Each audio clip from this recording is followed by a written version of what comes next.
వాక్యం సెలవిస్తుంది, ఏ అపాయము నీ గుడారమును సమీపించదు. ఆత్మీయుల గుడారాలలో దేవుని సన్నిధి ఉంటుంది.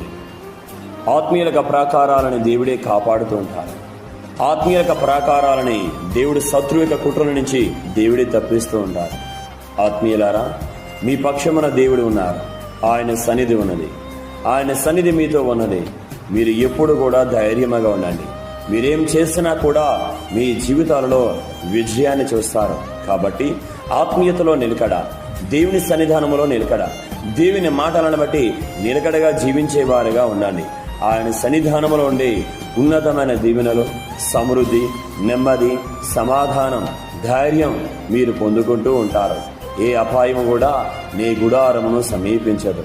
ఎందుకంటే నీ పక్షమును ఉన్నవాడు గొప్పవాడు. ఈ లోకములో ఉన్నవాడు కంటే మన లోపల ఉన్నవాడు గొప్పవాడు. ఆయన పరిశుద్ధుడైన దేవుడు, ఆయన అధికారము కలిగిన వాడు. ఆ గొప్ప దేవుడు మన పక్షమునున్నాడు. ఈ విషయంలో కూడా చింతించకుండా ధైర్యము కలిగి ముందుకు వెళదామా? God bless you.